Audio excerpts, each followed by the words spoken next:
Good afternoon everyone. My name is Divya Kumari of MA Applied Economics. मेरा topic है आज का went for surplus. Went for surplus ये classical theory international trade की ये Adam Smith ने दी थी ये थ्योरी. ठीक है, एडम स्मिथ ने कहा था इसमें जब एक कंट्री प्रोड्यूस कर रही है मोर देन इट्स कंज्यूम, जब वो अपने कंज्यूम से जितना वो कंज्यूम करती है उससे ज़्यादा अगर वो प्रोड्यूस कर रही है तो जो उसका ओवर प्रोडक्शन जो हो रहा है वो उसको वो इंटरनेशनल ट्रेड के दौरान यूटिलाइज कर सकता है. दूसरी बात एडम स्मिथ ने इसमें ये कही है कि जो सरप्लस प्रोडक्शन होगा वो न्यू इफेक्टिव डिमांड क्रिएट करेगा. जो सरप्लस प्रोडक्शन है वो एक न्यू इफेक्टिव डिमांड क्रिएट करेगा. किसके लिए? स्पेशली लेस डेवलपिंग कंट्रीज के लिए. तीसरी बात इसमें उन्होंने कही है went for surplus. Went for surplus जो है वो एप्लीकेबल है यूडीसीज के लिए, मतलब अंडर डेवलपमेंट कंट्रीज के लिए. Professor Williams has sponsored that doctrine of went for surplus from the crude idea found in the classical theory of international trade presented by Adam Smith in The Wealth of Nations. Smith stated that foreign trade carries out that surplus part of the produce of their land and labor for which there is no demand among them, and brings back in return for it something else for which there is a demand.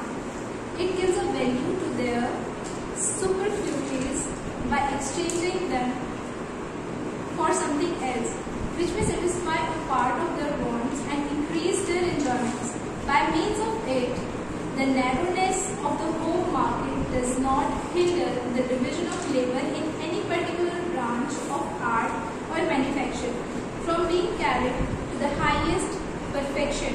इसमें वही का है जो अभी मैंने बोला कि अगर हम अपने कंज्यूम से ज़्यादा प्रोड्यूस करें एक कंट्री तो उसको वो इंटरनेशनल ट्रेड के दौरान यूटिलाइज कर सकता है. This means international trade overcomes the narrowness of the home market and by increasing the size of the market provides an outlet for the surplus generated in the domestic market. On this thread of argument, the Wealth for Surplus theory of international trade is developed by modern economists like William Smith, etc. to explain the 19th century process of expansion of foreign trade to the underdeveloped countries of the Southeast Asia, Latin America and Africa. The Wealth for Surplus approach especially seeks to provide an explanation of how colonial underdeveloped countries had entered into foreign trade. The theory asserts that an underdeveloped country usually tends to have some commodity, mostly primary products, is completely satisfied. This surplus is its exportable, or it may have some unused idle resource, raw materials, which can be exported once a trade opening takes place. A marked difference between the classical theory and Wealth for Surplus theory is that the former assumes that the trading country operates on its production possibility frontier both before as well as after trade. The later theory, on the other hand, more realistically presumes that the country is operating below its production possibility curve. PPF को ही हम TPC भी कहते हैं. To illuminate the point, let us assume a simple model of an underdeveloped country with land and labor producing goods, raw materials and handicrafts. According to the Wealth for Surplus approach, the country is operating at a point say Z, which is inside the PP curve. The PP curve indicates that in this country, raw materials are relatively abundant in supply and the relative productivity of handicrafts is low. Thus, OH of handicrafts is domestically exchanged against OR of raw materials. But when this country enters into trade with an industrially advanced country or some other country under colonial rule, it can fetch better price for its raw material. As an impact of the trade, the country will tend to concentrate more on producing raw materials to meet the increasing demand for exports. It may then reach to point Q. point T. The line TB represents the international terms of trade. Under the went for surplus approach, trade does not cause any reallocation of resources. Here labor, मतलब यहाँ पे हम labour की बात करें. As in the case of the classical theory, the went for surplus approach assumes that more raw materials will be produced from the available surplus of land and labor.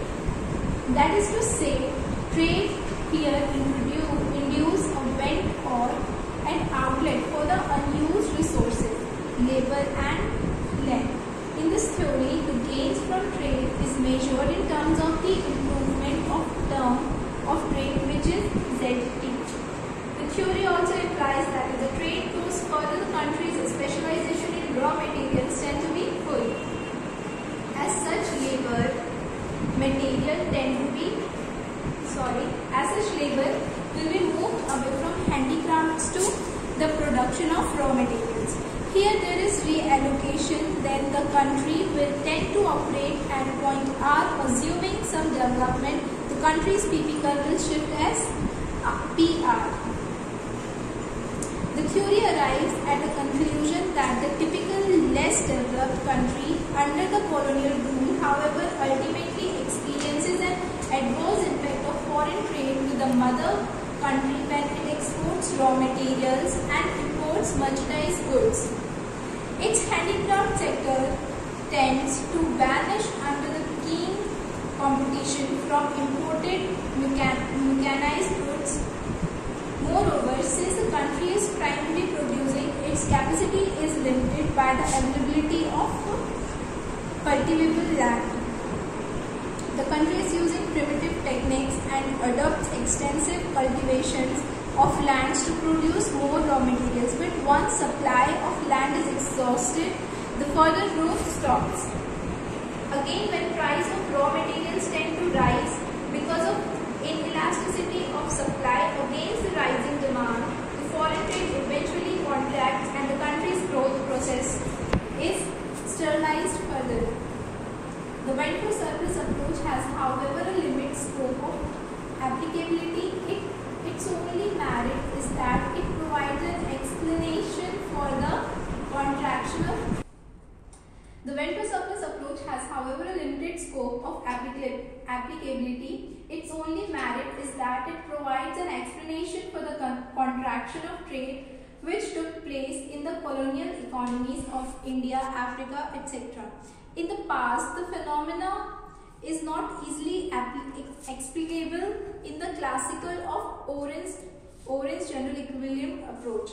Professor Mint offers following three valid reasons as to why the went for surplus theory offers a more effective approach than the traditional approach for explaining the foreign trade expansion process in the underdeveloped countries. First, comparative cost theory cannot logically explain the characteristically high rate of expansion of exports observed in many underdeveloped countries in the 19th century.